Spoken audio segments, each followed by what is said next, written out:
Good evening. आज हम बात करने वाले हैं, जैसा कि पिछला क्लास में हम आप लोग को बताए थे, पार्थिव चुंबकत्व की व्याख्या। पार्थिव चुंबकत्व की व्याख्या के बारे में हम बात किए थे। उसके बाद में हमने इलेक्ट्रॉनों के कक्षीय गति की व्याख्या करें। इलेक्ट्रॉनों के कक्षीय गति की व्याख्या करें। लास्ट हम टॉपिक आप लोगों को पढ़ाए थे कि इलेक्ट्रॉनों की कक्षीय गति क्या है। आज हम बात करने वाले हैं चुंबकीय पदार्थ के बारे में। चुंबकीय पदार्थ क्या है? आज बड़ा ही बेहतरीन टॉपिक है चुंबकीय पदार्थ। चुंबकीय पदार्थ तीन प्रकार के होते हैं। चुंबकीय पदार्थ तीन प्रकार के होते हैं। पहला प्रतिचुंबकीय पदार्थ, दूसरा अनुचुंबकीय पदार्थ और तीसरा लौह चुंबकीय पदार्थ। पहला प्रतिचुंबकीय पदार्थ, दूसरा अनुचुंबकीय पदार्थ और तीसरा लौह चुंबकीय पदार्थ। चुंबकीय पदार्थ जो टॉपिक है ये आप लोगों को केमिस्ट्री में भी पढ़ना है। अंतर यही है कि केमिस्ट्री में चुंबकीय पदार्थ दो प्रकार के होते हैं, प्रतिचुंबकीय और अनुचुंबकीय। लेकिन फिजिक्स में चुंबकीय पदार्थ को तीन भागों में बांटा गया है, प्रतिचुंबकीय, अनुचुंबकीय और लौह चुंबकीय।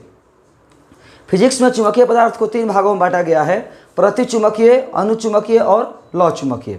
हम बारी बारी से तीनों के बारे में जानेंगे। बड़ा ही बेहतरीन टॉपिक है। प्रतिचुंबकीय पदार्थ क्या है? तो वह चुंबकीय पदार्थ जिसके बाह्यतम कक्षा में युग्म इलेक्ट्रॉन होते हैं, जोड़े में इलेक्ट्रॉन होते हैं।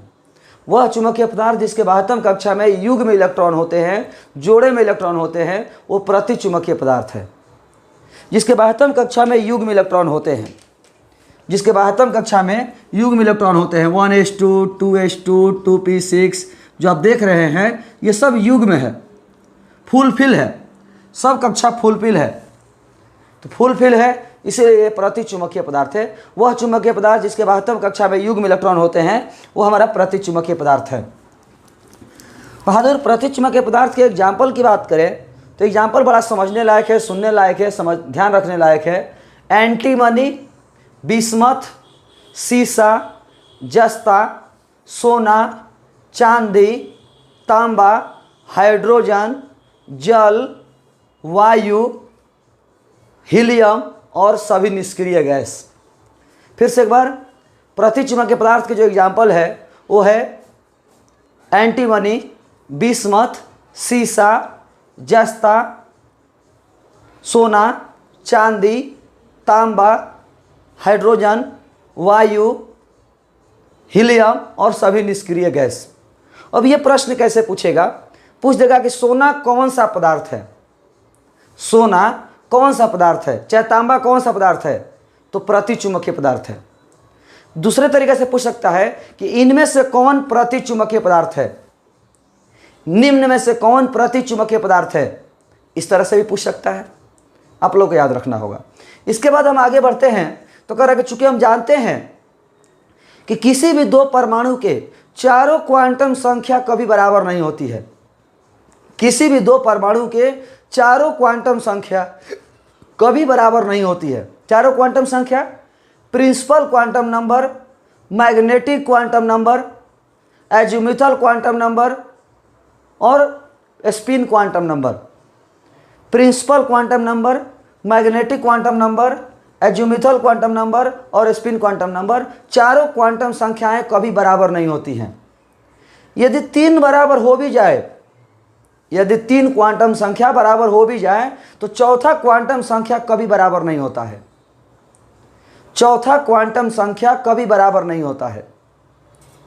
कभी भी चौथा क्वांटम संख्या बराबर नहीं होता है। तीन बराबर हो भी जाए तो चौथा क्वांटम संख्या कभी बराबर नहीं होता है। चौथा स्पिन क्वांटम नंबर कभी बराबर नहीं होगा। क्यों नहीं बराबर होगा? क्योंकि एक इलेक्ट्रॉन घड़ी की दिशा में चक्कर लगाता है तो दूसरा इलेक्ट्रॉन घड़ी के विपरीत दिशा में चक्कर लगाता है। एक इलेक्ट्रॉन घड़ी की दिशा में चक्कर लगाता है तो दूसरा इलेक्ट्रॉन घड़ी के विपरीत दिशा में चक्कर लगाता है। तो जिसके वजह से जो घड़ी की दिशा में चक्कर लगाता है उसका +1/2 होता है और जो विपरीत दिशा में चक्कर लगाता है उसका -1/2 होता है। दोनों को जोड़ देंगे, टोटल 0 हो जाएगा। यानी प्रतिचुंबकीय पदार्थ में परिणामी चुंबकत्व का मान 0 होता है, परिणामी चुंबकीय आघूर्ण का मान 0 होता है। प्रति चुंबकीय पदार्थ में परिणामी चुंबकत्व का मान, परिणामी चुंबकीय आघूर्ण का मान शून्य होता है। अब सोचने वाली बात है कि जब ये चुंबकीय पदार्थ है तो इसका परिणामी चुंबकत्व शून्य है, तो इसमें चुंबकत्व आता कहाँ से है?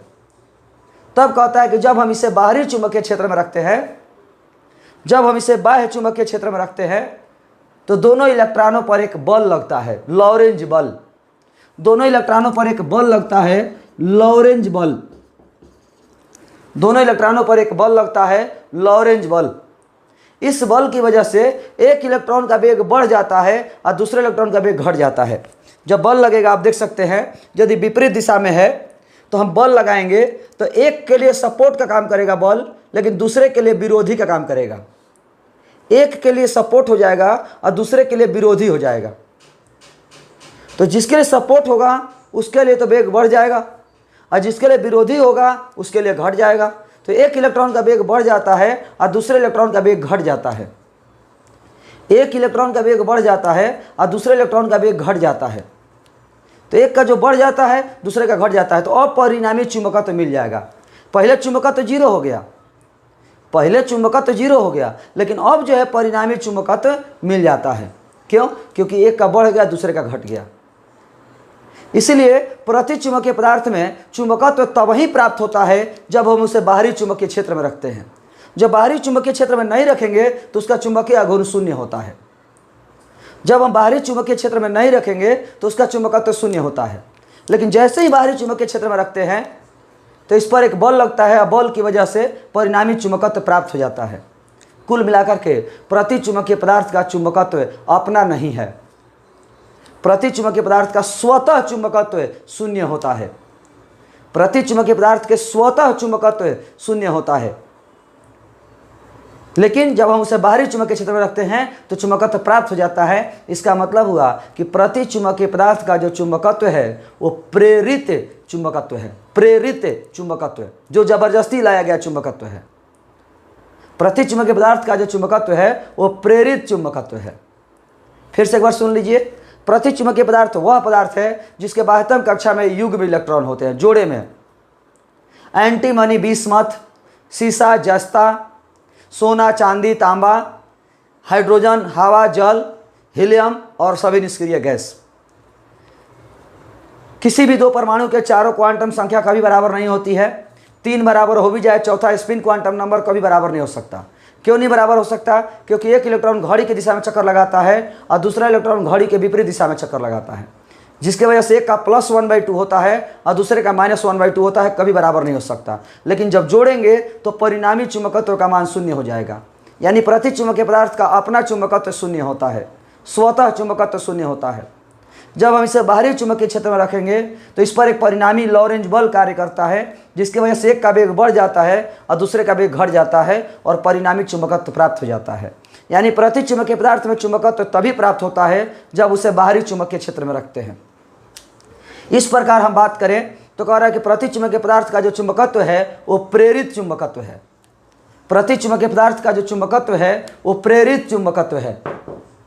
अभी हम अनुचुंबकीय पदार्थ के बारे में बात करेंगे। अभी प्रति चुंबकीय पदार्थ के बारे में बात कर रहे थे, अब हम अनुचुंबकीय पदार्थ के बारे में बात करेंगे। अनुचुंबकीय पदार्थ पैरामैग्नेटिक मटेरियल। अनुचुंबकीय पदार्थ पैरामैग्नेटिक मटेरियल। वह इसमें तो युग्म था, इसमें अयुग्म होगा। वह चुंबकीय पदार्थ जिसके बाह्यतम कक्षा में इलेक्ट्रॉन अयुग्म होते हैं। वह चुंबकीय पदार्थ जिसके बाह्यतम कक्षा में इलेक्ट्रॉन अयुग्म होते हैं। वह चुंबकीय पदार्थ जिसके बाह्यतम कक्षा में इलेक्ट्रॉन अयुग्म होते हैं, वो हमारा अनुचुंबकीय पदार्थ है। वो हमारा अनुचुंबकीय पदार्थ है। अनुचुंबकीय पदार्थ के एग्जाम्पल की हम बात करें तो platinum, platinum, osmium, manganese. Platinum, manganese, osmium, द्रव ऑक्सीजन और oxygen gas. Platinum, manganese, osmium, द्रव ऑक्सीजन और ऑक्सीजन गैस, ये सब अनुचुंबकीय पदार्थ के एग्जाम्पल हैं। अनुचुंबकीय पदार्थ में चूंकि अयुग्म इलेक्ट्रॉन होते हैं, अणुचुंबकीय पदार्थ में चूंकि अयुग्म इलेक्ट्रॉन होते हैं, इसीलिए इसमें परिणामी चुंबकत्व हमेशा उपस्थित होता है। इसमें परिणामी चुंबकत्व जीरो नहीं होता है। इसमें परिणामी चुंबकत्व जीरो नहीं होता है। क्यों? क्योंकि इसमें इलेक्ट्रॉन हमेशा अयुग्म होते हैं, इसलिए जीरो होने का संभावना ही नहीं है। अणुचुंबकीय पदार्थ कभी भी परिणामी चुंबकत्व शून्य नहीं होता है, यानी अणुचुंबकीय पदार्थ में स्वतः चुंबकत्व होता है, स्वयं का चुंबकत्व होता है। अणुचुंबकीय पदार्थ में स्वयं का चुंबकत्व होता है, स्वतः का चुंबकत्व होता है। यह रहा अणुचुंबकीय पदार्थ के बारे में। तीसरा है लौह चुंबकीय पदार्थ, फेरोमैग्नेटिक मटेरियल। लौह चुंबकीय पदार्थ, फेरोमैग्नेटिक मटेरियल। थोड़ा सा आप लोग ध्यान दीजिएगा बहादुर, चूंकि हमने कहा कि यह केमिस्ट्री का टॉपिक है, हमने आपसे कहा कि यह केमिस्ट्री का टॉपिक है, तो जो भी हमने परिभाषा दिया आपको अभी तक वो केमिस्ट्री का ही परिभाषा है, फिजिक्स का परिभाषा तो दिया ही नहीं। जब आप लोग का केमिस्ट्री में इनऑर्गेनिक में पढ़ाया जाएगा तो वहाँ कहा जाएगा कि इसको फिजिक्स में पढ़ना है, और सर आपसे पूछेंगे कि बताइए प्रतिचुंबकीय पदार्थ किससे कहते हैं, अणुचुंबकीय पदार्थ किससे कहते हैं, सर आपसे पूछेंगे। और जब आप मेरा वाला परिभाषा बोलिएगा तो सर तुरंत कहेंगे कि तो केमिस्ट्री का परिभाषा है, फिजिक्स की परिभाषा बताइए। आपके सर कहेंगे कि ये तो केमिस्ट्री का परिभाषा है, फिजिक्स की परिभाषा बताइए। तो बहादुर फिजिक्स की परिभाषा अभी हम नहीं बताए हैं, लेकिन बाद में बताएंगे, अगले वीडियो में, अगले क्लास में हम आप लोगों को बताएंगे फिजिक्स का परिभाषा भी। लेकिन अब हम यहाँ पर केमिस्ट्री की चूंकि परिभाषा है, और केमिस्ट्री में दो ही प्रकार होता है, प्रतिचुंबकीय और अणुचुंबकीय, तब हम तीसरा का परिभाषा कहाँ से देंगे? जब चुंबकीय पदार्थ तीन प्रकार के होता है फिजिक्स में, और केमिस्ट्री के अनुसार परिभाषा दे रहे हैं, और केमिस्ट्री के अनुसार दो ही प्रकार होता है, तो तीसरा का परिभाषा कहाँ से आएगा? तब तो यहाँ हम फंसेंगे। तब लौह चुंबकीय पदार्थ की परिभाषा सुनिएगा, वह चुंबकीय पदार्थ जिसके बाह्यतम कक्षा में अयुग्म इलेक्ट्रॉन होते हैं। वह चुंबकीय पदार्थ जिसके बाह्यतम कक्षा में अयुग्म इलेक्ट्रॉन होते हैं वो लौह चुंबकीय पदार्थ है। वह चुंबकीय पदार्थ जिसके बाह्यतम कक्षा में अयुग्म इलेक्ट्रॉन होते हैं वो लौह चुंबकीय पदार्थ है। तब यहाँ एक सवाल आ गया कि सर अणुचुंबकीय पदार्थ का भी, अणुचुंबकीय पदार्थ में भी अयुग्म इलेक्ट्रॉन था, और लौह चुंबकीय में भी अयुग्म इलेक्ट्रॉन है। अणुचुंबकीय पदार्थ में अयुग्म इलेक्ट्रॉन है और लौह चुंबकीय पदार्थ में भी अयुग्म इलेक्ट्रॉन है। तो सवाल है कि सही कौन, दोनों में अंतर क्या होगा? तो हम चर्चा करेंगे कि आखिर अणुचुंबकीय और लौह चुंबकीय में क्या अंतर है, आखिर क्यों फिजिक्स में इसको एक प्रकार बांट दिया गया। केमिस्ट्री में दो ही प्रकार है, लेकिन फिजिक्स में तीसरा प्रकार कहाँ से आया?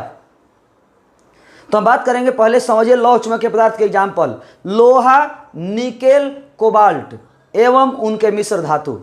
ये लौह चुंबकीय पदार्थ के एग्जाम्पल है। लोहा, निकेल, कोबाल्ट, लोहा, निकेल, कोबाल्ट लौह चुंबकीय पदार्थ के उदाहरण हैं, और उनके मिश्र धातु। लौह चुंबकीय पदार्थ में अयुग्म इलेक्ट्रॉन है, अणुचुंबकीय पदार्थ में भी अयुग्म इलेक्ट्रॉन है। लौह चुंबकीय पदार्थ में अयुग्म इलेक्ट्रॉन है, अणुचुंबकीय पदार्थ में अयुग्म इलेक्ट्रॉन है। लौह चुंबकीय में भी अयुग्म, अणुचुंबकीय में भी अयुग्म। अंतर क्या है? तो लौह चुंबकीय पदार्थ में कहता है कि परमाणुओं के अलग अलग समूह, इलेक्ट्रॉनों के अलग अलग समूह एक निश्चित दिशा में सजे होते हैं। लौह चुंबकीय पदार्थ में इलेक्ट्रॉनों के अलग अलग समूह एक निश्चित दिशा में सजे होते हैं। इलेक्ट्रॉनों के अलग अलग समूह एक निश्चित दिशा में सजे होते हैं, जिन्हें डोमेन कहा जाता है, जिन्हें डोमेन कहा जाता है। लौह चुंबकीय पदार्थ में इलेक्ट्रॉनों के जो अलग अलग समूह हैं एक निश्चित दिशा में सजे होते हैं। इलेक्ट्रॉनों के जो एक समूह है वो निश्चित दिशा में सजे होते हैं। इलेक्ट्रॉनों के जो समूह है वो एक निश्चित दिशा में सजे होते हैं, जिन्हें हम डोमेन कहते हैं। क्या कहते हैं? डोमेन कहते हैं, जिन्हें हम डोमेन कहते हैं, जिन्हें हम डोमेन कहते हैं।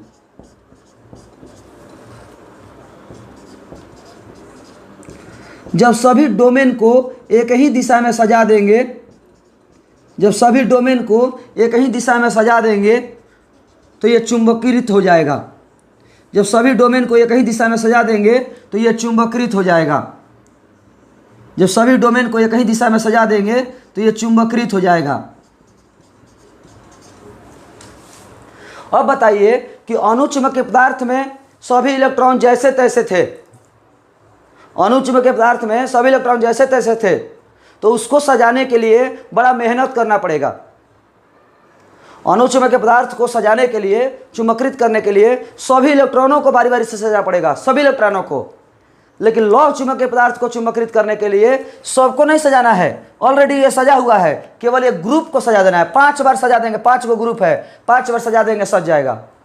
5 बार मेहनत करेंगे, सब इलेक्ट्रॉन सज जाएगा लौह चुंबकीय में।